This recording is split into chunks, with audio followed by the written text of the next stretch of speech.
In today's hearing, we will discuss certain issues emanating from complaints and concerns that we receive from the public.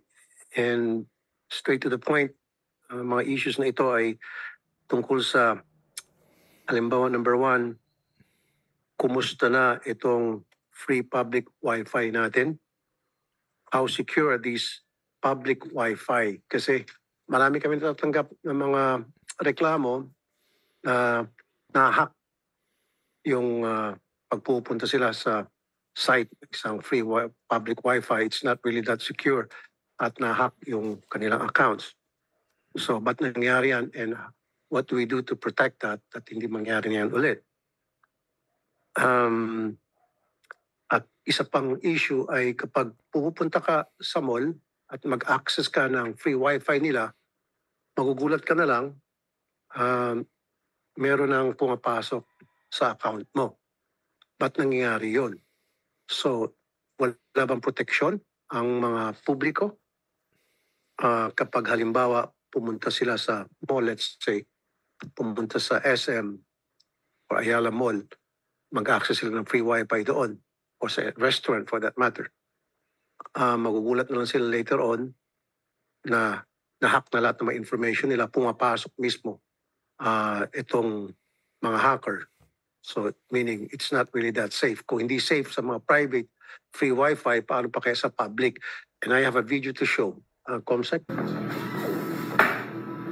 Wala? Siya yung nakapindot niyan, yung tatlo? Kasi ayaw. Oo nga, ayaw. Oh, nag-move yung ano. Ayan. Kaya na pa, like, tinatry mo niya passcode. Oh. Oo, nagpa-passcode siya. Oh! Hindi mo siya ma-access dito sa ano. Nasa camera siya. Shit! Tinatry ka niyang picturean! Parang for Face ID. Di ba? Kala ko nag-ano lang siya, nag-alag. Nagagano ko. Paano ko? Katakot ako. Hindi siya makadownload full storage na nga. Ito mo ginaklag. Kailangan mag-delete daw tayo. Ano yung bubuksan? Ay, gusto niya mag-delete. Nangyari yan matapos sila mag-access ng free Wi-Fi sa certain private establishments. Nakakagulat at makakatakot, nakokontrol agad ng hacker yung kanilang cell phones. They don't have any control anymore whatsoever with their cell phones. As you can see doon sa video. Bakit nangyari yun? At paano ba nangyari yun? At ano ba ang plano natin para ma-stop yan? Or at least ma-minimize for the meantime. Ito yung statement ng isang na-hack. And I would read it in total. My phone was hacked earlier today. I don't know how it was hacked, but theory of many is that being connected to public Wi-Fi is the reason. So, siya ay sa public Wi-Fi pumunta. So, never na daw mag-connect sa public Wi-Fi. As far as I remember, I was automatically connected to a mall's Wi-Fi. Watch the video to see how the hacker was trying to access my phone. I didn't touch screen access. The hacker had remote access to my phone. Yan ang nakakatakot. Remote yung pagka-access ng hacker. At wala na siyang control sa kanyang cellphone. Useless na siya. Yung hacker na ang may full control. Wow.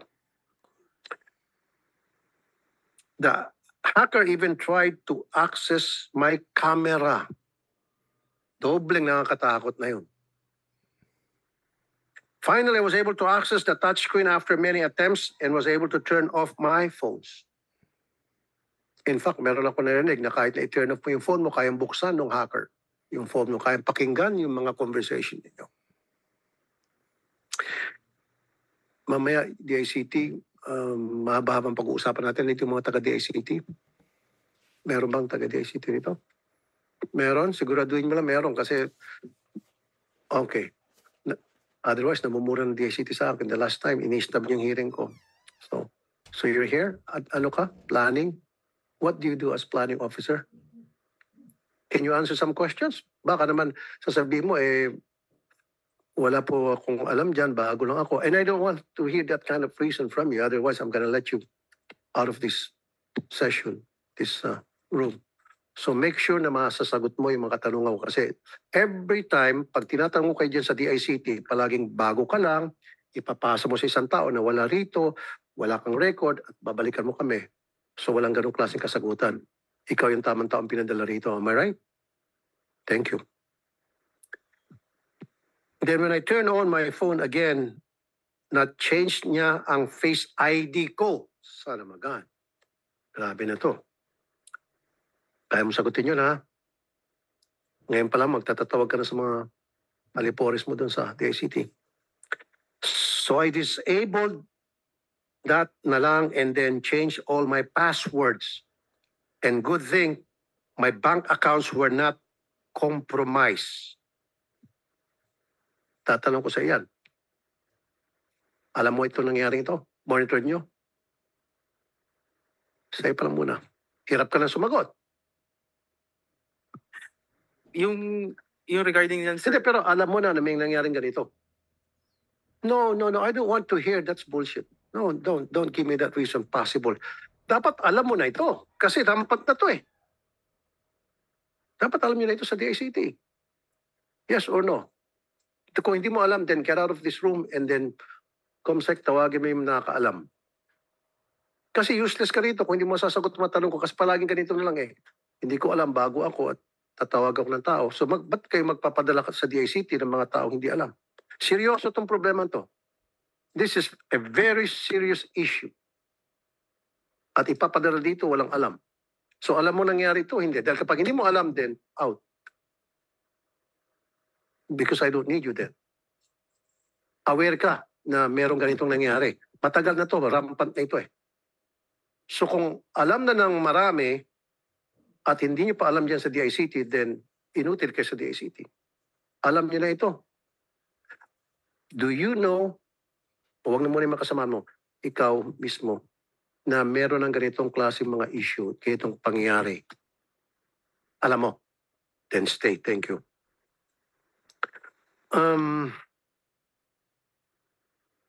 Another issue is telcos. Meron dito taga DILG, COMSEC. All right. I've heard sa mga phone users, cellphone users, na may mga lugar na may dead spot. So nireklamo nila sa kanilang telecommunication companies and then pinupuntahan namin yung telecommunication companies. Sinasabi nila is nahirapan daw silang mag-obtain ng permit para magpatay ng cell sites sa mga iba't ibang LGU. Ano ba talaga ang proseso? Kasi alam ba yung Globe, yung Smart, mag-a-apply ng permit para maglagay ng cell site sa isang lugar, sa isang syudad. Pahirapan daw. May mga mayors daw na maluwang, may mga mayors daw na mahigpit at maraming pasikot-sikot. Ano ba yan? Dahil nag-aantay ng lagay? Are you aware of this, Mr. Danilo Tam? Ano pong posisyon niyo sa DILG, sir? Good morning po, Mr. Chair. I'm from the ISTMS or the Network Technology Management Division, sir. So you're the right person we need to talk to. So aware ka nangyari ito na pahirapan, yan yung reklamo ng mga taga-Globe, at Smart at iba pang telcos. Siyempre, gusto nilang mag-put up ng cell site para mabawasan yung mga dead spot for the convenience of the phone users, cell phone users. Totoo ba ito? Mr. At bakit Chair, nangyari ito? sorry po, Mr. Chair. Yung sa division po namin, ang hawak po namin is yung internal ICT po ng agency. So, service po kami, Mr. Chair. Okay, so sino So, yung... sa technical po kami, Mr. Chair. Kaya nga, naintindihan mo yung sinasabi ko po, sir? Yes po, Mr. Chair. Gusto mag-put up ng mga cell sites sa iba't ibang syudad, municipality, itong mga telcos para mapalawak yung serbisyo nila for the convenience, of course, of the consumers. Iniipit daw, may mga certain LGUs na nangiipit Pinapahirapan? Ano ba yung nag-aantay ng lagay? So, anong problema? Bakit pumapalag ang maraming mga taga-LGUs? Ano yung reason na binibigyan nila bakit pinapatagal yung proseso sa pag-issue ng permit? Whereas may mga lugar doon na mabilis. May mga LGUs na mabilis. May mga LGUs na... Are you aware of that, sir? Be aware din kung hindi mo alam. Then that is something that you guys sa DILG dapat pag-usapan yan at kausapin yung mga mayors. Ano ba talagang problema? Paano ba natin to ma-solve? Yes po, Mr. Chair. Thank you, sir.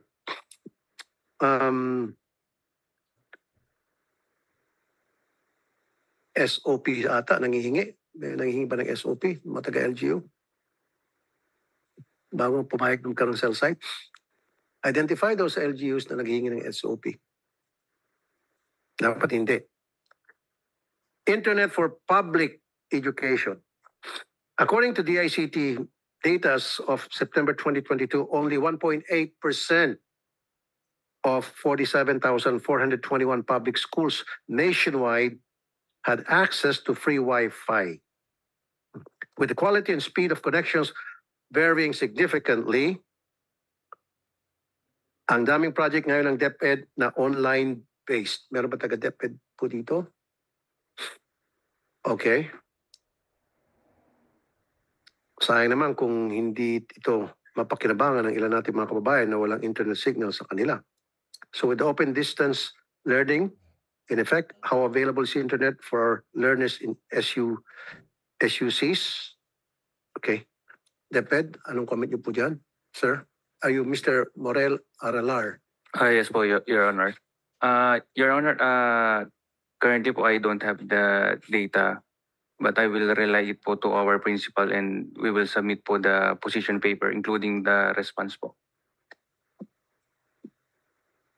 Ito yung napapansin ko sa maraming mga hearing natin ng Kurito sa Senado. Every time, siguro COMSEC, next time before we invite resource person from different agencies, we have to tell them the topic. And then we have to tell the corresponding secretaries or head of those departments na dapat magpadala sila ng taong kayang sagutin itong mga issues na meron tayo. Siguro, and I'll tell my legis, ito yung mga pag-uusapan. So when they come here, they have all the information we need and they can answer all the questions we need to ask. Kasi ang nangyari palagi, katulad niya, oh, I don't have the data but I'll give it to you when I come back, etc. etc. Bibitinin niyo pa kami. Sana sa committee ko, I don't want to hear this anymore, COMSEC. And to my legis, di ba?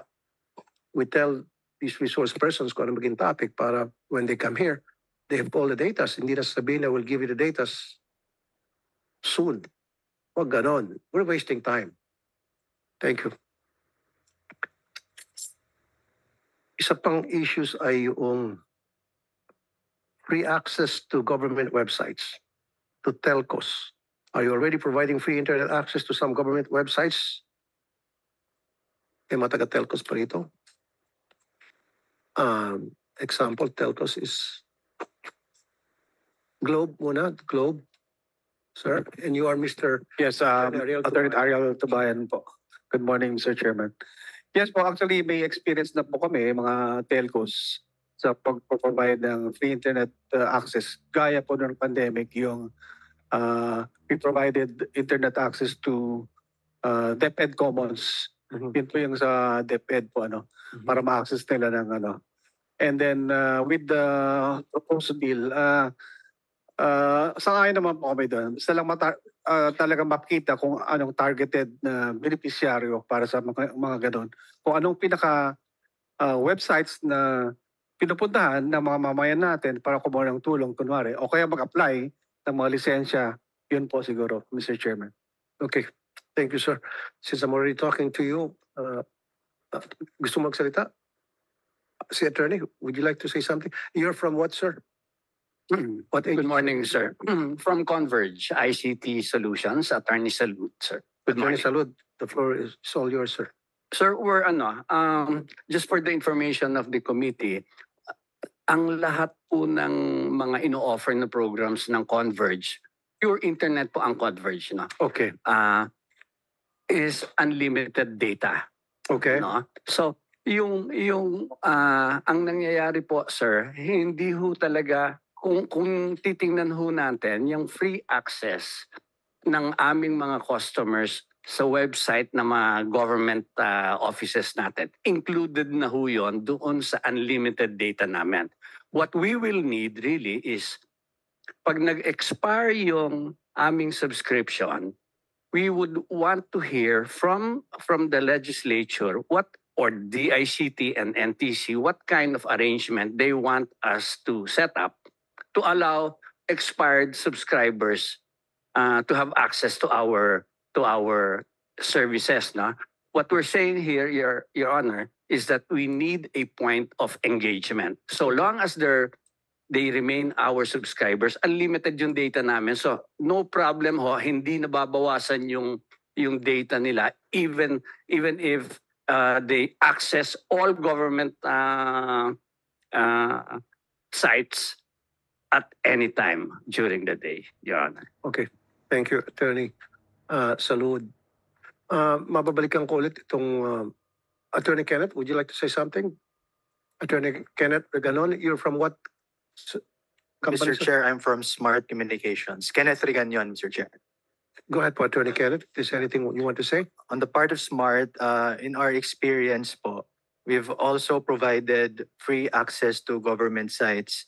For example po sa DepEd, may project sila regarding education, and during critical times, emergency situations, for example, nung pandemic, nagbigay din kami ng libreng access to government sites like sa DOH, sa PIA, and the RMC, mga ganyan po. So, we truly understand po yung necessity nito, especially during calamities, emergencies, and similar situations. Thank you, Attorney Reganon. Babalik ako. Would you like to say something? Sige, Mr. Attorney. Chair, yes, for sir? dito, Mr. Chair, upon close coordination within our technology team, we find that the intent of the bill is technically feasible, Okay. and we can provide the free access to government website. And in fact, this can be done through whitelisting. And we also have collaboration with government offices, particularly with the DICT, Okay. on how we can implement the eGov project. So I think this one is, there's already an initiative with the public and private with regard to this, with this free government website access. Thank you, Attorney Hurtado. Thank you, sir. And you want to say something? National Chair FICTAP, Estrelita Neng Juliano Tamano. What does FICTAP stands for, Madam? Federation of International Cable TV and Telecommunication Association of the Philippines. Okay, go ahead po, ma'am. Okay. I just want to ask kasi, there are two plans ng mga cellphone. Opo. Isang prepaid at isang postpaid. Postpaid. Yes, ma'am. Now, I would like to ask, kung let's say prepaid ako, can I access all government website? Kasi prepaid lang ako. Unlike the postpaid, pag ako nag-access, mag-charge lang din ako sa susunod kong billing, no? So, I'm very sure makikita ko lahat ng website. Yun ang tanong ko, kung prepaid po ba, ma-access din ba yung mga government website? So, sa ngayon, meron po kayong mga members na nagsasabing pag prepaid, hindi sila naka-access sa mga government websites? Hindi, yun lang po ang tanong ko kasi yun Hindi yung pa po alam. Yes. Magtatanong pa lamang kayo. Oo. Okay. So, Kasi sino- ngayon lang ho napag-usapan. Exactly. So, who would like to answer that question? Mr. Chair. Okay. Let's start with, let's see, Attorney Tubayan. Thank you, Mr. Chairman. Yes, whether po postpaid or prepaid, pwede po mong ma-access ang government websites, lalo na pag na-implement po ang bill na ito. So I would assume ganun din po siguro sa Smart and dito. Same answers. Okay. Hindi, mabalik ako doon. Ito maging ako personal experience ko to pag pupunta sa mga Ayala malls or mga establishments that are owned by Ayalas, patay na yung iba pang telcos. Mahina na yung Smart. Hindi mo magagamit yung Smart mo. Paglabas mo ng mall, ng Ayala Mall, paglabas mo ng condo na pag-aari ng Ayala, pwede ng smart. I don't know, kakataon lang ba yun? Pero ilang beses nangyari. Globe. Why is it happening? Sinasadya ba yun? Yes, And Mr. sometimes, of course, to be fair, ganun din ata may mga reklamo din sa smart. Pag mga buildings, pag-aari ng smart, or connected sa smart, hindi naman pinapatay, unlike sa Globe. Smart naman pinagbibigyan ang Globe. Meron pa rin konti sa Globe. Ano ba yun? Nagkakataon lang? Ano ba to? Telcos war? Please explain, Attorney Tubayan, sir. Yes, Mr. Chairman, thank you very much for the question. Malaking problema nga po yan kasi actually hindi lang po naman Globe eh. Kung minsan nga nahihirapan din po kami to access mga ibang malls or mga ibang buildings ng Ayala kahit na ito ay isang affiliate. Siguro po it's a function of the negotiation between the telcos and mall Functions of owners. negotiation. Yes. Define functions of Yes, negotiation. siguro hindi po nagkakatugma yung kanilang or nagkaroon ng meeting of the minds. So, ibig sabihin talagang sinasadya. Kasi sabi mo, meeting of the minds, you mentioned that. So, ibig sabihin sinadya, hindi nagkasundo, kaya Hindi tayo nagkasundo, i-out kita dito smart. Out ka rito. Hindi po ganun. Kasi kung ganun po, actually bawal po yun kasi may Talagang mga sobrang bawal. Pinakabawal sa lahat ng bawal. anti-competition po yun. Exactly. Opo. Hindi, pero parang nadulas ka ata. No. Not meeting of the, hindi nagkakasundo. Bawal po yan. Sabi mo kasi hindi sorry. Baka doon sa negotiation po nila, hindi Kaya nga, so nagkakaroon ng negotiation. Opo. Kaya nga po, hati kayo rito. Yes. Kaya Pero po, hindi nagkatugma sa negotiation. Kaya yes. hindi tayo nagkatugma dito ngayon sa negotiation natin, smart out yung mga subscribers mo. Pero, Kabila. sir, kaya nga, Yes? no, sir. Meron po talaga proposal nga rin talaga sa, I think nag-emanate na sa House, na para po hindi mahirapan lahat ng telcos, kailangan po talagang i-allow ng mga mall owners at mga building owners lahat. Walang without discrimination. Exactly. So dapat merong talagang pwersa na mas okay lahat ng telcos. Kung pwede po nga po, hindi po ganun kataas ang renta na sisingilin ng mga mall owners at mga building owners. Teka muna, po. ba't tayo napunta sa renta? We're just talking about signals. Yung Opo, kasi signal- isa pong issue po yun na kaya hindi po nagkakaroon ng... nagrenta, sino po nagrenta? Opo. Ano pa inirentahan? Yung space po na paglalagyan ng mga in-building solutions po. Sinisingil po yun ng mga mall owners eh. So, may gastos pa rin po sa mga telco. Teka po muna, yun. okay. Sige, hindi masyado kami aware tungkol dyan. So, renta ng space ang, kunyari yung, let's talk about Globe and Smart. So, let's talk about a mall, say Ayala Mall. So, merong i-install dyan sa building na, what do you call that? Mga in-building solutions po. Ilalagay po In-building sa mga Ano po yung corner. mga in-building solutions? Parang malilit na cell, booster po ng cell signals po yan. So, maglalagay ng boosters. Okay, so pag sa Ayala Mall, of course, madali kayo mapapayagan na maglagay ng in-building solutions. Hindi rin po. Hindi rin mamayari nun eh. Hindi rin po. Actually, sa aming karanasan, hindi po ganun kadali. Kung minsan ko, mas mahirap pa Kasi, sa mga building na... kaya nga po, halimbawa Ayala Mall. Okay? Then, Globe is owned by Ayala. Tama? So don't tell me pag si Globe magsasabi sa Ayala Mall na, oy, maglalagay kami dyan ng mga building solutions. Tama? Yung ba tama? In-building solutions po. In-building IBS. solutions. Opo. Alam mo, sabihin ni Ayala Mall sa Globe, hindi pwede. Of course, papayag yon. Alam mo, pag sinabi mo hindi papayag, mahirap, I'm not gonna believe you. Kasi ibig sabihin, mahina ang management ng Ayala. Hindi po. Meron talaga kasi kahit na affiliate companies po mga yan, Okay. merong sa independent na mga management po sila eh. Hindi po nadidiktahan sa taas. So, Pero talagang kasi ang sinasabi ko dito arm's kanina, length po ang Sabi ko negotiation. dito kanina, pag sa mga Ayala Malls, maganda ang signal ng Globe. So therefore, hindi kayo nahihirapan na mag-install ng mga in-building solutions sa mga mall. Example lang to sa mga malls ninyo. Yun. However, baka sabi mo kasi hindi nagkakaintindihan, so nagigets ko na, nafa-follow ko na. I can follow you now. Hindi nagkakaintindihan between sa negotiation ng Globe and Smart siguro gusto maglagay ng Smart ng in-building solutions, mag-rent sa space na yan, sa mall na yan, sa Ayala Mall, hindi na kakasundo, hindi na pinapayagan, hindi binibigyan ng space, kaya walang signal smart. Am I right or am I right? Tama po yan. Exactly. NTC. Andito ba NTC?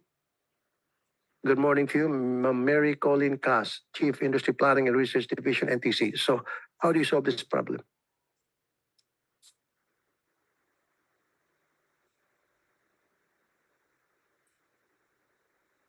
As far as I know, sir, for the EO32, sir, the ease of doing business as part of the permitting and licensing of telco, sir. So it was speed up. But in terms of the what you call this commercial entity, sir, we don't have the regulation yet, or we don't have the So, commercial entities meaning pag sa mga malls, buildings, or so, as far as I know, sir, meron. so sino pong pwede mag-regulate yan? Sino As far as I know, sir, let's say Philippine Competition Commission, meron sila, let's say sa isang building or condo, hindi pwedeng isa lang yung provider ng ISP or internet. Yun nga, ito na sinabi niya example kanina, Ma'am Yes, sir. Mary, na baka hindi ka nagkaintindihan, kaya malamang, yung smart o yung iba pang telcos hindi napapayagan ng example lang to ng mall ng Ayala na magrenta ng in-building solutions na space wala. So which is bawal yon. So sabi nyo it's out of your jurisdiction? Yes, sir. If it pertains to agreement between the telcos, papasok po si NTC. Pag hindi po sila nag-agree. No, it's not about the agreement. It's Yes. about dapat parehong magkakaroon ng karapatan na mag-put up. payagan na mag-put up. Kasi Yes. yung mga pupunta sa mall, hindi naman puro subscriber ng Globe yan. May subscriber ng Dito, may subscriber ng Yes, sir. Smart. Maraming subscribers dyan. Okay. Pumapasok yan, libo-libo. Yes, sir. I agree, sir.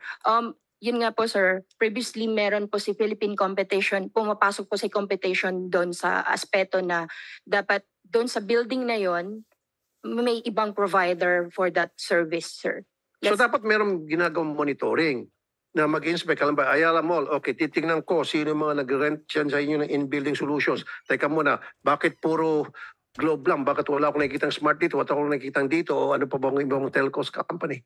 Telcos, bakit sila wala? Wala silang renta? Or bakit isang Globe, isang Smart lang, isang dito, tapos puro Smart na, so na-overpower ng I agree, Globe sir. yung signal na Probably Smart. the telco also So with there should be monitoring na para to ensure na patas. And the same manner, ganun din dapat sa Smart. Lahat ng mga buildings na Smart o lahat ng malls na pag-aari ng Smart, dapat payagan din yung lahat ng telcos na magkaroon ng in-building solutions. yes, sir. That is something na dapat trabaho nyo to monitor that. I agree, sir. And probably we will do that. And if telco, sir, can also provide us the information na this particular entity na they were not allowed to provide that service, and probably we could coordinate to that entity or with other government agency to address. Siguro ma'am, you start by going through to different malls nationwide, and then you require these malls, ano ba mga in-building solutions na grant ng space dyan sa inyo? Kung ano ba pag-aari ito ng Globe, pag-aari ng Smart, whatever, kahit na sinong nagmamayari dyan, kahit na wala dun sa dalawa, make sure na equal na merong Smart dyan ng in-building solutions, pinayag magrenta ng space, merong dito, merong Globe, ano pa ba ibang telcos? Puro tatlo na babanggit ko. NTC ka, di mo alam ang mga telcos. Actually, Tatlo sir, na ba? that was sila. Hindi, pero ano pa ba ibang mga telcos? Other entities like for the fixed line, let's say yung Converge po. Converge, yeah. yes, Converge, of course. Diba? So Perhaps. dapat, syempre, hindi naman, halimbawa sa mall ng Ayala, hindi lang naman puro Globe subscribers pumapasok dyan. Syempre, may subscribers siya ng Converge, ng cellphone na nag-subscribe sa Converge, sa Dito, sa Smart. So gusto ko lang We'll do patas. that, sir. Thank you. Kasi ako mismo naka-experience yan. Paglabas ko ng Ayala Mall, yung smart ko, lakas na. Nung sa loob ng Ayala Mall, pinapalo-palo ko cellphone ko, ayaw, ginaganon-ganon ko. Wala talaga, zero. Paglabas ko ng pinto, ang lakas na ng smart signal ng smart ko. Hindi nga talaga totoo yan. And that is my experience. And I'm sure marami na naka-experience niya, kaya lang hindi nagsasalita. And now, nagsumbong sila sa akin, and here we are. So, give me a report, ma'am, by Monday. Ano pong plan of action ninyo at paano niyo po na-implement yung plan of action ninyo? Okay po. Okay, salamat po, Ma'am Mary Colin Cas. Okay, Mr. Bayani Benjamin Lara, Supervising Science Research Specialist, DOST, Department of Science and Technology. Sir, the floor is Good all morning yours. po, Your Honor. Magdagdag lang po ako dun sa usapan niyo po with NTC. Actually, DOST worked with NTC before on monitoring software po. Ginagamit po ni NTC ngayon sa regions para i-test po yung quality ng internet. So, kung gusto rin po tignan yung sa malls, baka the same software po baka po magamit din sa quality ng internet sa loob ng malls kung okay po yung signal ng mga telcos po. Right now sa probinsya po siya ginagamit eh. Okay. Now, isa pa napapansin ko dyan sa EDSA, kahaba ng EDSA, ang hirap ng signal yan. Anong problema doon, NTC? Marami nagreklamo pag EDSA, maski na whether Smart or Globe, anong problema dyan? Would Smart and Globe answer? Pag EDSA, kahaba ng EDSA, pareho. Whether Smart, kasi ako, doble ako, meron akong Smart, meron akong Globe, syempre. Opo. Actually, nung time po ng isang unang secretary ng DICT, meron pong project dyan na nilagyan po yung entire length ng MRT po, MR3, along EDSA, ng mga additional mga in-building solutions para i-boost po mga signal. Hindi ko lang alam kung nagpatuloy po yung agreement with the MRT administration. Yun lang So naman hindi po. pa nyo sure kung na. Then let me know. Maybe I can help. Yes po. Not even from me, pati I'll sa check Smart. it po. Kung yun ay para sa convenience ng publiko, then I'll do bilang chairman ng public services, then I'll talk to MRT o LRT pa kung bakit hindi pa rin na-install yan. When was this? When was the last time you communicated with them? Nagkaroon na more installation but I am not aware kung nag-expire na. Kaya po baka kumidang signal along. Kung nag-expire na, so pinatayan nila i-renew. Then dapat i-renew. Sa renewal na lang po. Responsibility nyo para i-renew. We will check with our principals and then in coordination with DICT kasi DICT project po ito noon. Thank you po, Attorney Tubayan, sir. Attorney Reganon from Smart, ganun din po. Kasi ako, dalawang cellphone ko, meron akong Smart, meron akong Globe. Maging Smart, hirap din. Globe, hirap din. Ngayon yung Globe nagsalita na. Kayo po sa Smart, Attorney Kenneth, sir. Yes, Mr. Chair. Kung minsan po, meron ding problem sa congestion ng traffic since sa EDSA po, marami po tayong users dyan. Ang isa pang dahilan po, pwede din pong may mga interference issues caused by unauthorized frequency users po. So, yun po, some of the reasons po kung bakit po minsan may mga areas na putol-putol yung signal sa EDSA. Pero dapat mapalakas po natin, siguro NTC, you talk to these telcos, especially pag na-stuck ka dyan sa traffic sa EDSA and you want to call home or you need to call someone important, or malilate ka sa meeting and you have to tell these people na malilate ako, walang signal. Diba? Yes, sir. That has to be addressed. Yes, sir. Actually, the NTC, National Capital Region, is doing the monitoring, sir. So meron po silang yung, as mentioned by Mr. Lara, sir, yung net mesh na sinasabi, na it measures the quality of speed.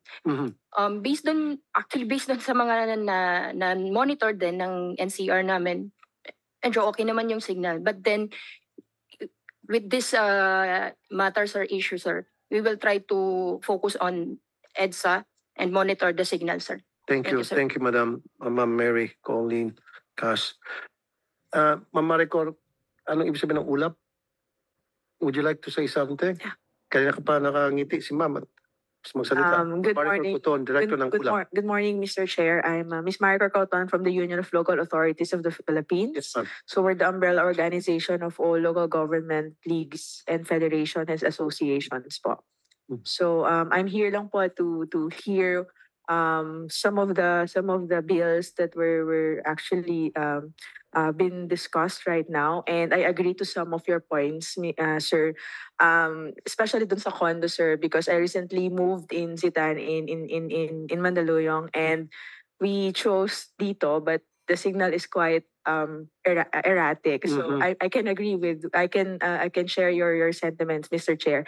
ULAP specifically invited Mr. Chair to actually discuss on, not really discuss, but to contribute on the discussion for the spectrum for distance learning and online learning, sir. So thank you very much po. Yung mga cell site problems with LGUs, anong comment niyo po doon, ma'am? Actually, sir, as of the moment, this is the first time that I've heard about yung difficulty po. What I know, sir, is that per LGU, we have processes. They have their own individual processes on this procurement and renting of their spaces, sir. Perhaps, sir, I will check with our colleague from the DILG. We will meet po after the session to discuss this matter. Because on my end, sir, we want to know sino po itong mga LGUs na medyo nahihirapan tayo. Perhaps, Mr. Chair, we can help there po in talking to them among others. Thank you. Thank you, Ma'am Maricor. I've heard na there are some malls na sumisingil sa mga telcos na para maboost ang signal nila. Is that true? Dito, Converge Smart, sumisingil. Okay. Is that legal? NTC? Sorry, sir. I can get it, sir. Sa mga ibang malls, well, example, ito sa SM malls, para ma-boost yung signal, whether na Smart o ng Globe, ng dito, Converge, kailangan magbayad ka. Is it something, the ICT, would you like to answer that? You're raising your hand, sir. Si, Talco. Siguro. Sir, siguro ay kwento ko po yung pinaka-ugat po nung issue po. Yes, sir. Go ahead po, sir. Yes, sir. Yung with regards to yung sa infrastructure po kasi kung mapapansin niyo po, yung tubig, yung mga public utilities like water and electricity, nasa mandatory part siya ng building code. Okay. Then doon in that way po, sir, nakakapag-provide sila ng services ng walang bayad po dun sa sa infrastructure. So sa internet po, parang ang consideration siya part ng auxiliary services na pinoprovide sa establishment. Hindi lang mall, sir, pati yung mga multi-dwelling facilities like condo and other yung mga medium and other, pati subdivisions din yun kasama rin po. So yun po nagiging parang optional requirement po. Kaya ang nangyayari, nagiging commercial po yung arrangement po when it comes to providing internet services po sa mga establishment na iyon. Kaya may bayad po, sir. Okay.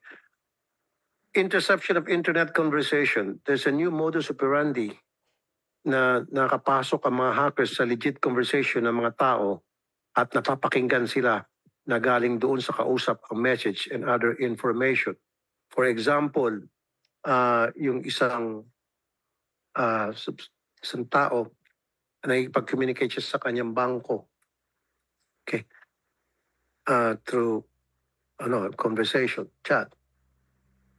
And then all of a sudden, in the middle of that conversation, may papasok na gagamit yung logo ng bangko na kausap itong tao.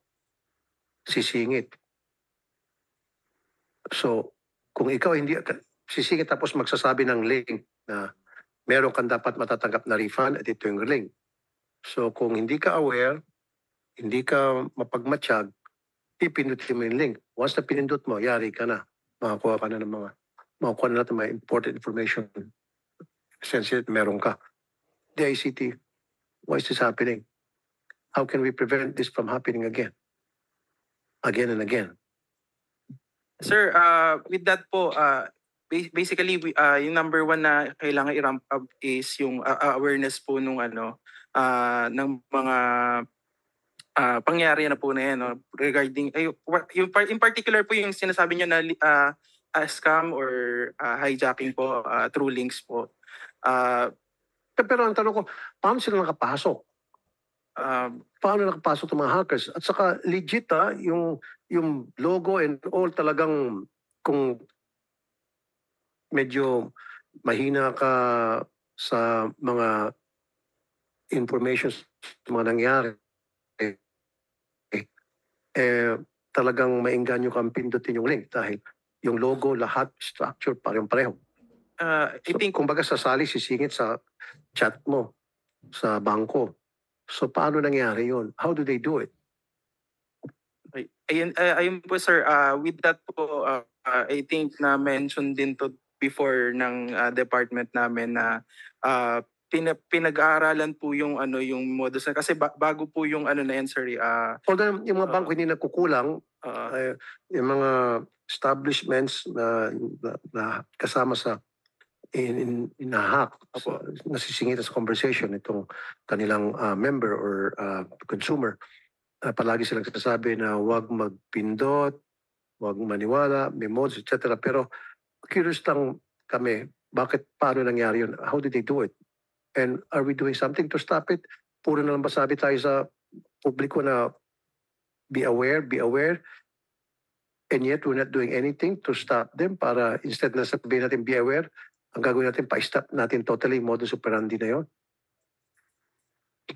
Oh, by the way, I'd like to the presence of Senator Grace po. Thank you, Madam. Thank you. Thank you, ma'am. Thank you, sir. Okay, patapusin natin to and then Senator Grace po will have an opening statement. Ayun po, Engineer. Opo, yung with regard to that particular issue, we also, the ICT also mentioned then na we are reviewing po yung Cybercrime Act para ma-penalize po and maglagyan po ng additional mechanisms po para maiwasan po yung ganyan. Pero ang tanong ko, sir, yes sir. Paano nila nagagawa yun? Yun nga po sir. Nakikipag-usap ako halimbawa sa bangko ko and then sisingit siya at alam niya ako'y nakikipag-usap sa bangko ko. Bigla siya sisingit at meron siyang isa-suggest na link, pipindutin, at sasabihin niya na meron akong refund, halimbawa, na maasahan. Kung ako naman talagang hindi ako aware sa ganung modus, nakikita ko parehong logo, pareho lahat. Tapos sino ba naman ayaw ng refund, pipindutin, bakit may refund? Pag pindot mo, yari ka na. Paano nila nalaman na ikaw nakikipag-chat sa bangko mo? And paano siya nakasingit dun sa chat na yun? That is something that you have to find out. That's your job sa DICT. NTC. Di ba? Kung kailangan mag-aral ka sa Amerika para tungkol sa cybersecurity, do it. Budgetan ko kayo. Yes, sir. As you mentioned about awareness or public awareness, and honestly, sir, sa CNTC continues naman po yung coordination with the telcos with regards to yung pag-send po ng text blast and yung mga clickable links na dapat wala na po yun, and continuous din po yung monitoring namin kung talagang sinusunod po ni telco yung wala talaga yung clickable links. And you mentioned po yung meron po kasing technology, sir, na yun po yung medyo may nahuli na po si PNP na about May nahuli, sino pong nakahuli? PNP. PNP po. Okay. Actually, wala pong technology si NTC to monitor that kind of equipment. Pero yun po yung sinasabi niyo, sir, na parang in between, parang mga man in the middle na mga device. Opo. So, sige, ma'am. Kumbaga si NTC po, meron, kumbaga continuous in collaboration with PNP din po, dahil may nahuli po silang that kind of device. So may device po Opo. na ginagamit? Yes po. Capable of yung sinabi mo po na in the middle na Na pwedeng sumingit sa conversation. sir. And So, okay. And what kind of device is that? And the PNP and NBI is aware of that kind of device. may nakuha na po sila na mga device na katulad ng po. Saan galing po itong device na ito? Made in what country? Sir, parang assembled lang po sila. Inassemble lang dito. Okay, so you have that kind of device na gagamitin nila or meron silang kakalikutin doon and then nakukuha nila yung kanilang target specifically real time kung sinong gusto nila i-target para sisingit sila sa conversation ng Sir, yung at paano nila kukuha yung kanilang target? How did they choose the targets? siguro yung device na yun, sir, may Naghahanap. na apa. Meron kayong parang roaming. Nalalaman kung sino ngayon ang nakipag-usap sa kanyang bangko. At purpose niya. Kaya nila i-duplicate agad yung kaya nila makasingit sa conversation na yun at kaya nilang gayahin kung ano ba bangko, certain kunya BPI o BPO. Magagaya agad nila yung logo, bangko, masasabay nilang conversation. So ibig sabihin, kaya nilang ma-monitor ang conversation ng kahit sino. Technically, sir, may device na. So we have that device now na kayang i-monitor ng mga hacker real time yung conversation But it is ng mga illegal phone device. users. It's an illegal device, of Yes, course. sir. Ang tawag daw po dyan is text hijacking. Okay po. Or MC catcher po. MC catcher. Ano sabihin ng MC? Okay. So, there's such a thing as yung text hijacking pinag-usapan natin ngayon. So, nangyayari yan dahil merong ginagamit na device. Okay. At meron na huli ating PNP. O dyan. Okay. And I need the names of those people sa PNP na nanghuli para I'm really interested at gusto ko makita yung device na yun at we have to study more sinong gumawa nito at saan nanggaling to. Diba? At who are these people behind. So I'm sure kung may nahuling isa, marami pa dyan. Bakit dumadami to? Okay. Now, sige, mag-opening statement muna si Senator Grace po. Senator Grace po, would you like to have an opening statement? Magandang umaga po sa inyong lahat. Maraming salamat sa Chairperson ng Committee on Public Services sa mabilis na pagdinig nito. Itong topic na ito, sana kasing bilisan yung ating internet speed. Alam mo, 4 po yung nakikita kong issue dito eh. Kasi ang pinag-uusapan natin, isa sa mga bills na ating tinatalakay ay ang better internet speed. So, ito yung 4 na bagay. Signal, speed, security, and affordability. Signal, speed, security, affordability. Yun yung mga nagiging problema natin ngayon. Out of 169 countries, pang number 56 ang Pilipinas sa pinaka-poor internet service. Remember out of 169, nandun tayo sa top na mahinang ating internet service. And yet, ang Pilipinas ang isa sa pinaka-active pagdating sa social media. It's a basic human right now to have internet access. In fact, the development of a country is also hinged on its ability to be able to access internet and digital services.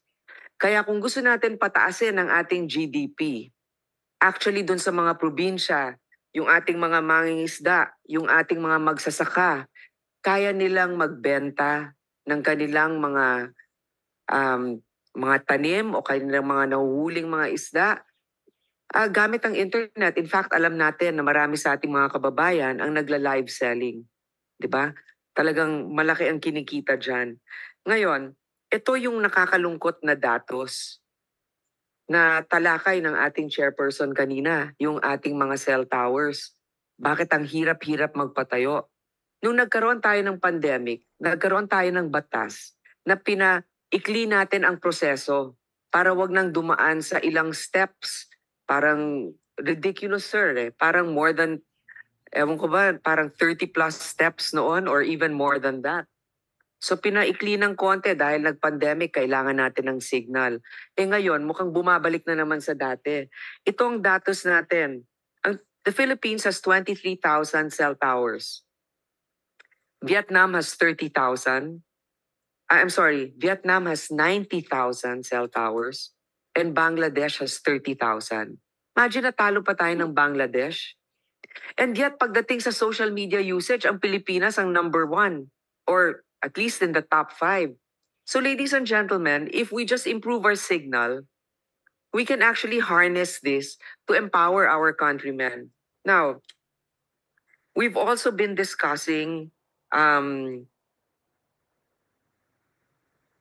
when it comes to the download speed.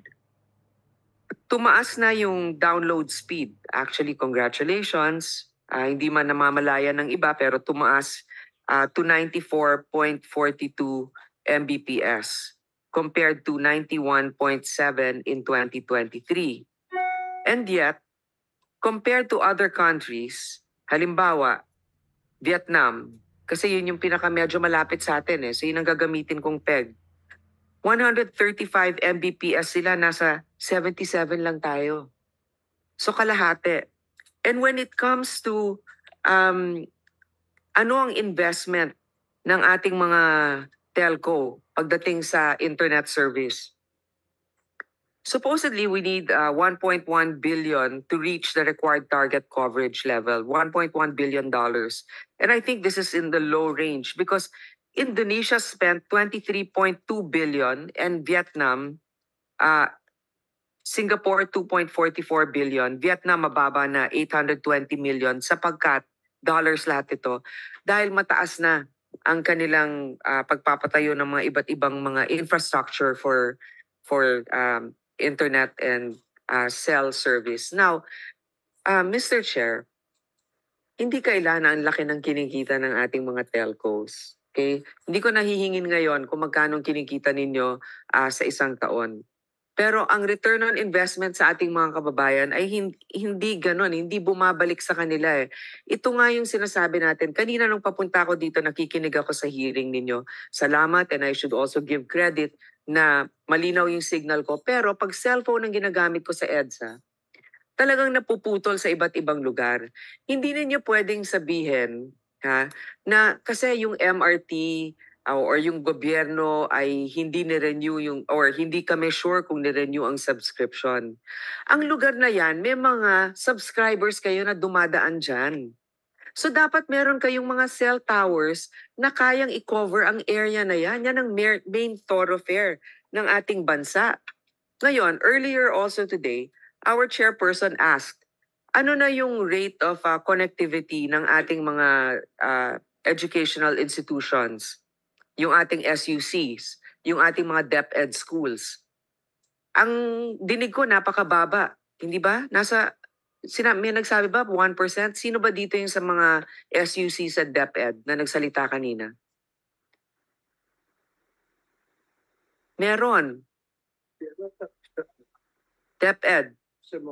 Ilan? Madam Chair, as to that po, yung submission po namin ng data, ilalagay na lang po namin sa position paper po namin. Okay.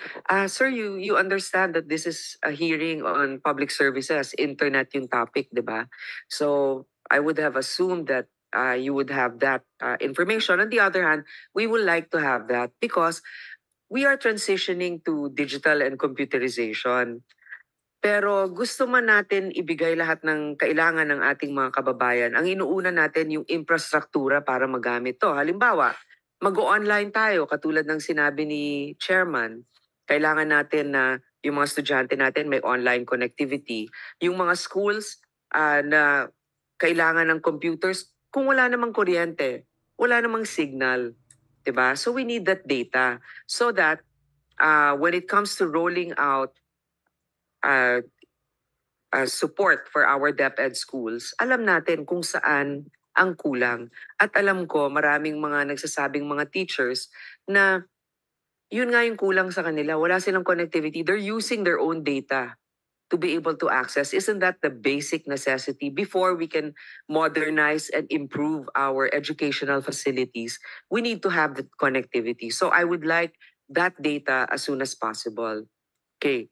So another thing also, our chairman has mentioned that in certain establishments owned by certain, the parent company is owned by certain telco companies, nawawalan ng signal. I think all are guilty of that. I've seen it happen in certain areas. Pagpapasok ka, ownership ng A, mahina si B.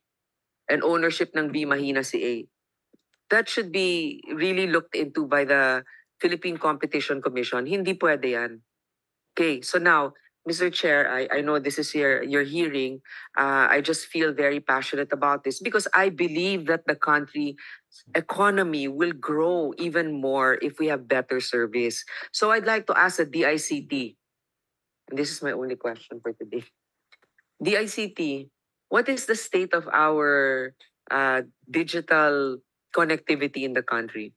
Ano ba? Ilang percent ang may internet access? Ano ang average Mbps?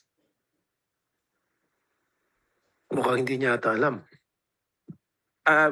Basically, sir, ay may pong Mr. Chair sa Zoom po na resource person na pwedeng sumagot po dun sa question po. Nasaan na po yung naka-Zoom? Director Paul Tuason po.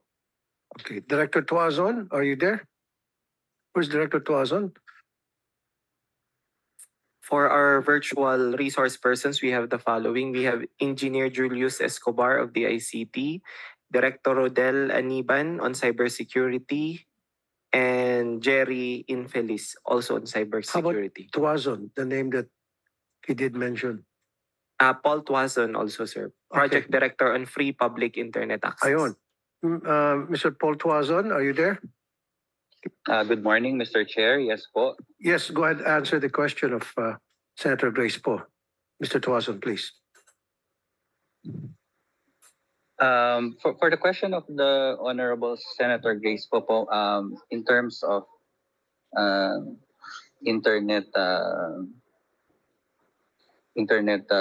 coverage po no sa bansa po natin. As of now, sir, ang hinahawakan ko po kasi is the free public internet access program po, wherein we provide free Wi-Fi services. With that data po, wala pa po kaming data on the internet. So sino po may data? Sino po makasagot doon sa question ni Senator Grace Po? Who can answer that question? Maybe Sir Miko po, Engineer Miko po from our policy and planning team. Okay, Engineer Miko, are you there? Engineer Miko? Nandiyan ba si Engineer Miko? Nagpapasa-pasa na tayo parang basketball dito. Wala. Mr. Chair, this is really so disappointing. Di ba? Parang very Yan basic, sinabi ko eh. Yes. very basic information. So, alam mo, ayaw naman natin gambalain yung inyong secretary na dumalo sa ganito kung masasagot naman ninyo. Pero mukhang, Mr. Chair, siya na yata dapat ang ipatawag natin next time. Next time, I Kasi think. kung hindi pa niya masagot ito, talagang hopeless tayo. Mr. Chairman, I would like to... Siguro, excuse me, Senator Yeah. Grace. Siguro next time, patawag natin si Secretary para lahat ng alipores niya kasama niya. Para kapag hindi niya masagot, alipores 1, 2, 3, 4, 5, naka-line up. So sasagot. Okay, sige, Senator Grace. Sir, we have these local service providers. I would like to inform our chairman, because of the Public Service Act that we passed, foreign players can now invest in the Philippines. And the first one that was granted a permit is actually Starlink.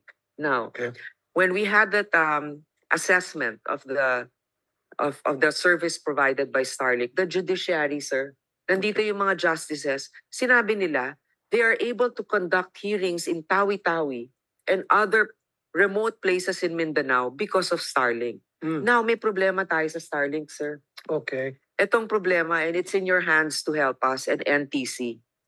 Starlink is now applying to get a franchise because NTC told them that they cannot get a provisional permit to operate if they don't have a franchise yet.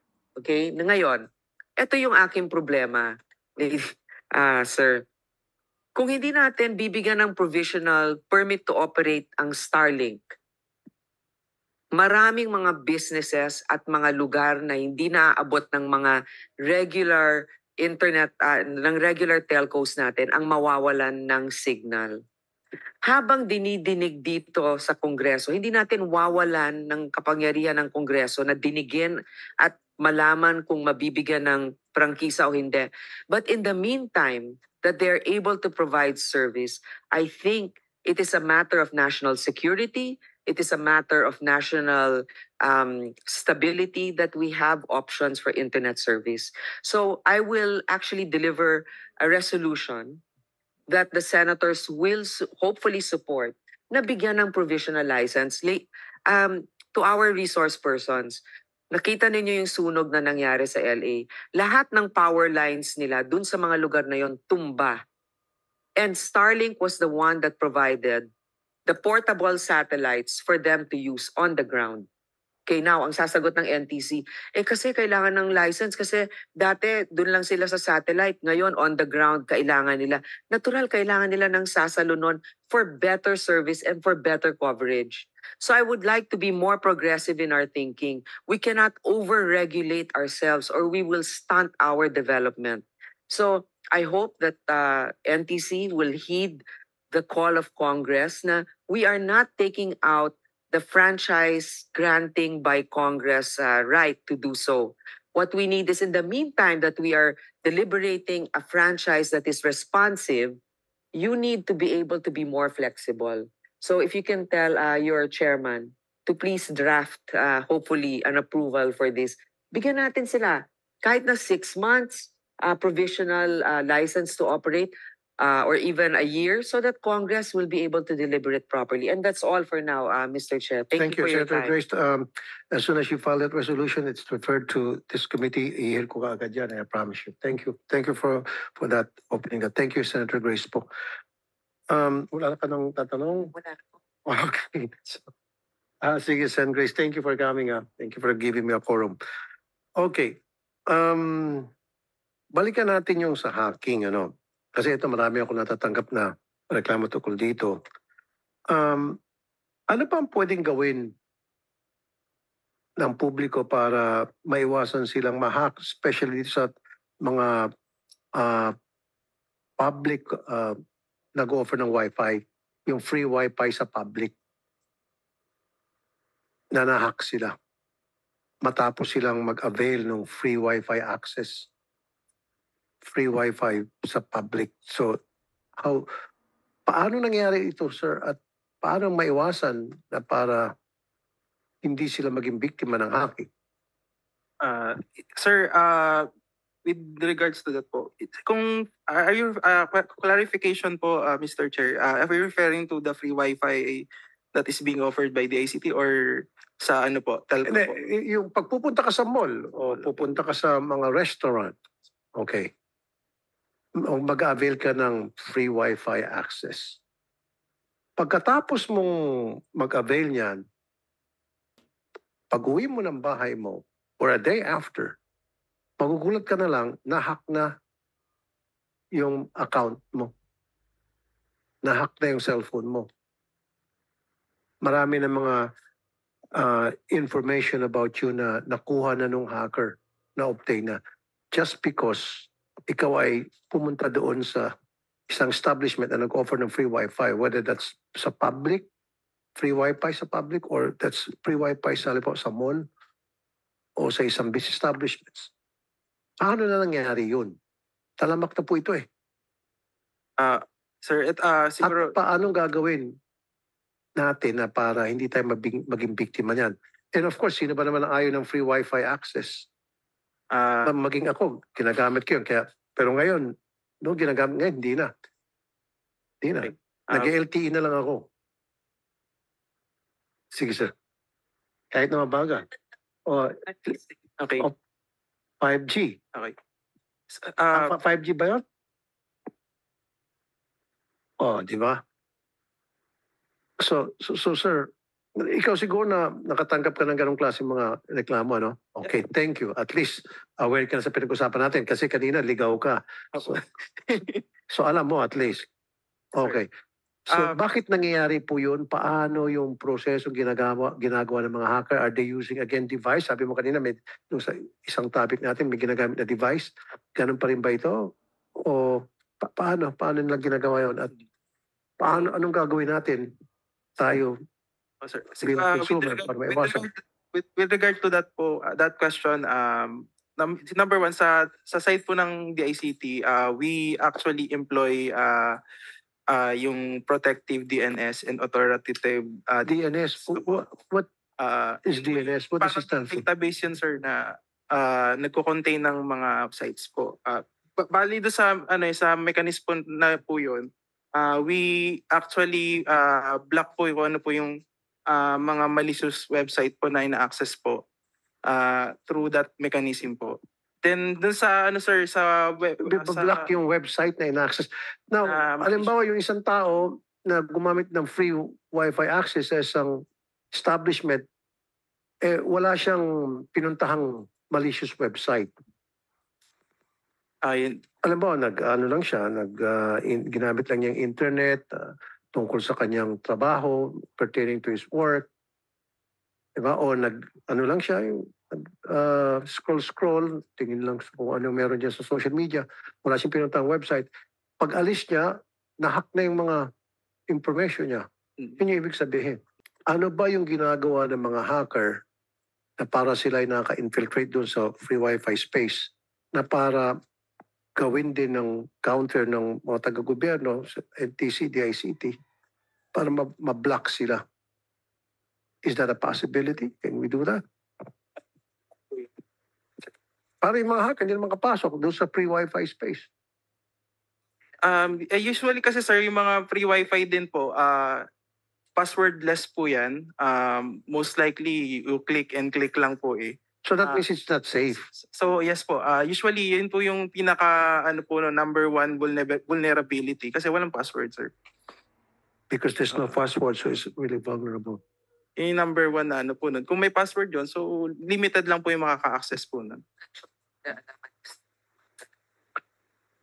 Kasi ang nangyari, Sen. Grace, of course, yung mga iba, tumatahimik na lang kasi busy sila sa trabaho.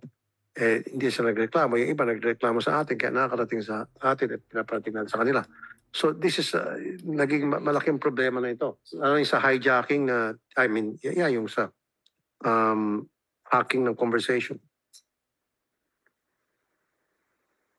Yes. Okay.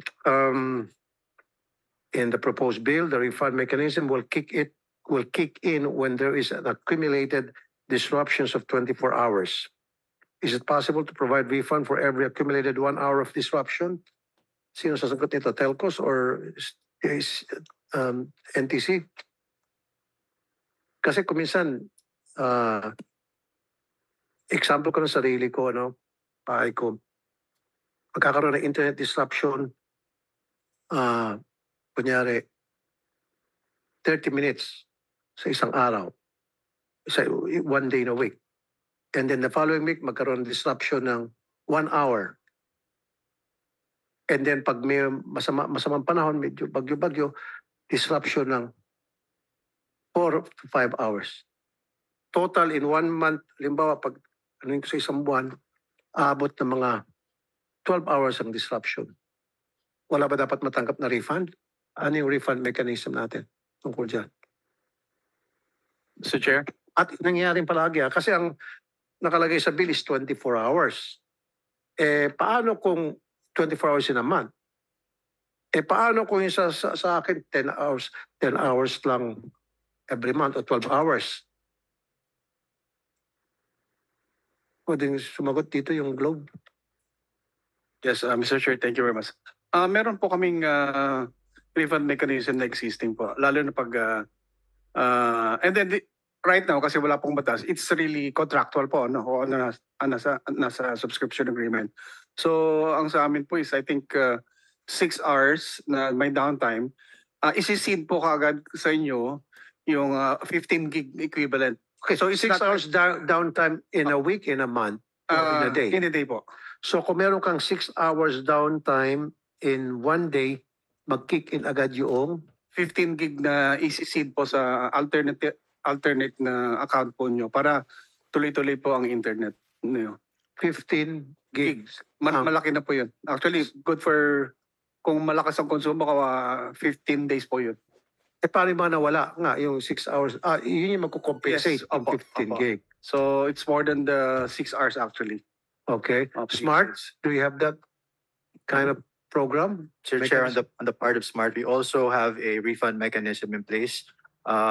In case of service disruptions for prepaid, we usually provide rebates or credits. For postpaid naman, we usually adjust yung billing nila for the next month. Nag-roll over doon Yes. sa next billing. Yes, Mr. Okay. Chair. Kasi mahirap yung may tatawag ka para sa customer service magpa-refund, mahabang proseso, very tedious pa. Okay. Mr. Yes, Chair, yes, sir. In your from what? from Dito Telecommunications. Go ahead po, Attorney Inezar Mr. Hurtado. Chair, for Dito, we're already implementing this, but this is in the way of an appeasement. The what, sir? In the way of an appeasement. Fund appeasement. Appeasement. So Okay. whenever there's a calamity or other emergency, so we provide the value or the services that the subscriber failed to receive. And actually, this appeasement is voluntarily. This is part of our business process without any application from the subscriber. Okay. Thank you, Mr. Chair. Sino si Attorney Gilbert Bautista? And from PLDT? Go ahead po, Attorney Bautista, sir. Good morning, Mr. Chair. On the part of PLDT po, similar po doon sa Smart and doon sa mga na-mention po ng other telcos, we also have our refund mechanism.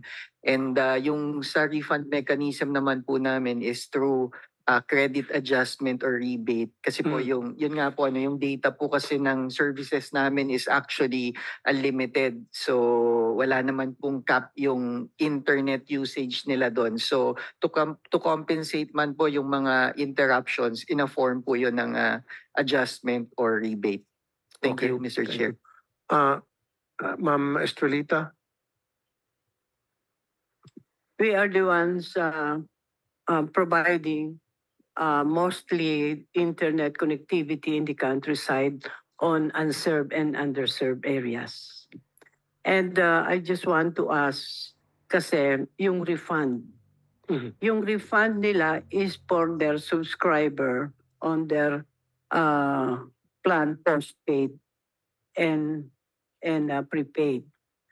Gusto pong malaman kung kasama po ba yung mga cable operators, cable internet provider na mabibigayaan ng refund.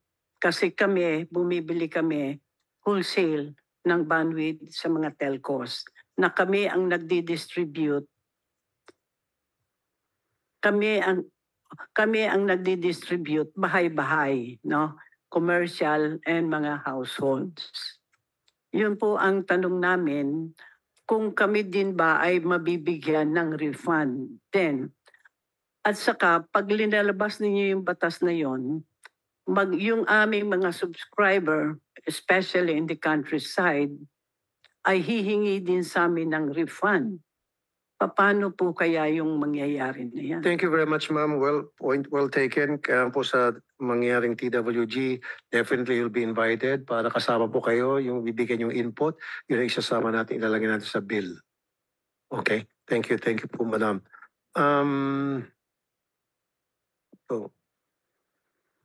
Are there some resource persons na hindi pa nakapagsalita at gusto magsalita?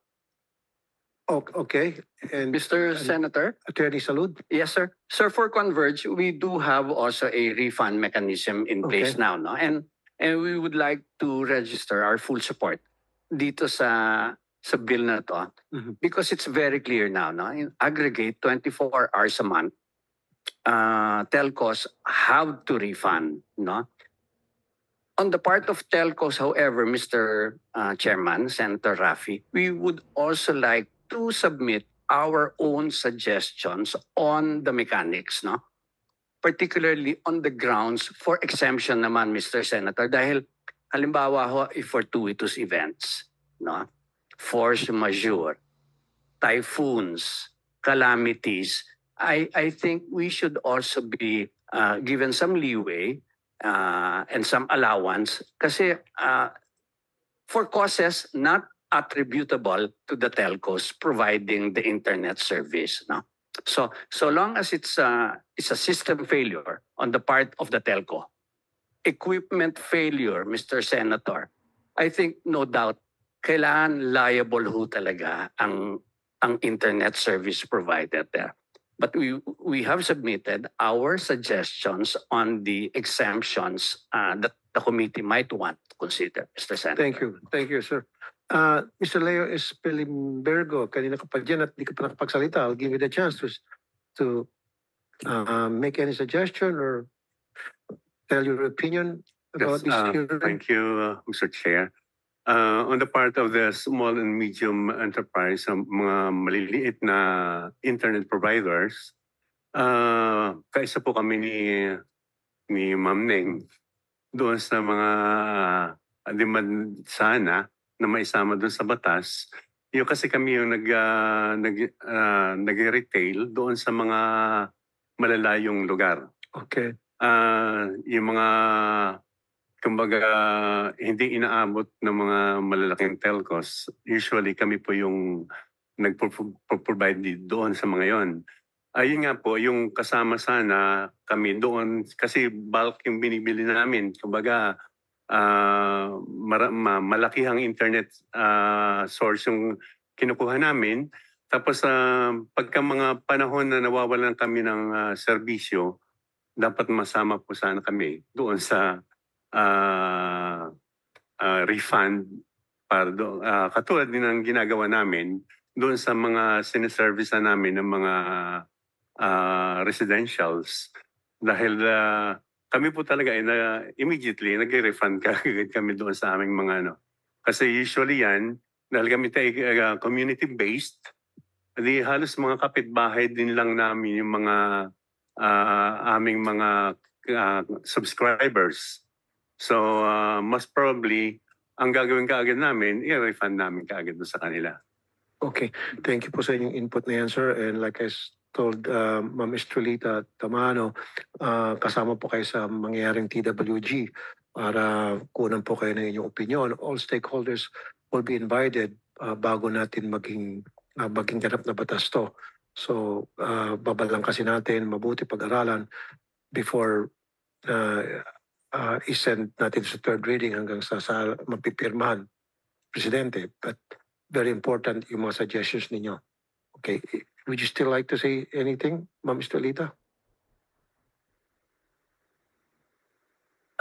I do not know anything about them, no.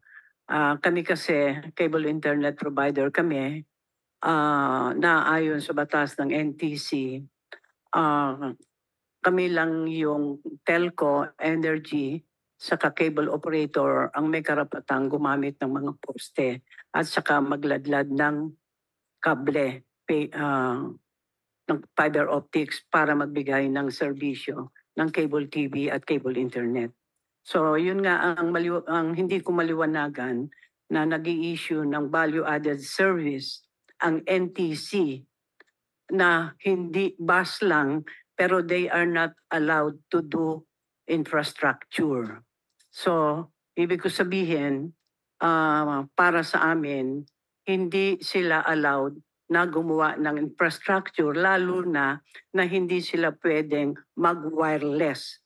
Kaming cable operator, hindi kami pwedeng mag-wireless kasi provisional authority lang ang aming lisensya. Ang meron lang authority na mag-wireless ay ang mga telco na merong franchise. So, ibig ko sabihin, nakikita namin, kinukomplain namin sa NTC na sila, value-added service lang, bakit sila nagwa-wireless? So, yun po, ang gusto namin maliwanagan, dapat masolve ng NTC ito bago gumawa ng batas para magkaroon ng maliwanag. Ano ba ang sitwasyon nito? Well, right now, right now, I need to get an answer from that question from Ma'am Estrelita, Miss Mary Cass. Yes, sir. Would you like to answer that? As far as I know, sir, meron naman pong like yung mga ginawa po ni NTC lalo na po yung mga regional offices namin na continuous po yung enforcement nila and meron ding mga nakasuhan as far as I know na mga admin case doon po sa mga value-added services talaga na hindi po talaga sila pwedeng mag-roll out ng kanilang infrastructure. So continuous naman po yan, ma'am. And we will of course implement the law. Yung sinasabi niya, bakit hindi ko sila pinapayagan maging wireless? Actually, hindi po talaga allowed. So, kumbaga illegal operations yun, sir. So, kung nahuli naman po talaga siya lang illegal yung like operation, yung pag-put up ng sariling network, kakasuhan po siya ni NTC. Okay, are you satisfied with that answer? Ma'am? Thank you very much, Your Honor. Thank you. Okay. Meron pang gusto magsalita na mga resource person? Yes, Engineer Renj Sevilla. That's a bench, Your Honor. I'm sorry. Yeah, no problem. Okay. Sir, ano lang, very Okay. quickly very quickly from the conversation earlier about the refunds. I think tama po that it has to be perfectly and clearly attributable dapat to the providers kapag po mag-cost tayo ng refund because there are somewhat you call na mga cable cuts, no? Especially po dun sa mga malalayong lugar o kung tawagin nating geographically isolated and disadvantaged areas where many of the operators there are actually at least small and medium lang as mentioned also by sir. It would be burdensome for us to at least impose that they have to refund if hindi naman po sila yung may kasalanan because of the disruption. So I guess it's more on the mechanics na po of the bill once at least it's passed. So thank you very much, Your Honor. Thank you, sir. How about Ms. Bernadette Balamban? Would you like to say something? Sir, for PSA, we can provide if there are needed. And from what agency are you, ma'am? From the Philippine Statistics Authority po, sir. Okay. So we do have surveys on how many percentage of households with internet. So we could provide those data if needed po. Okay, thank you.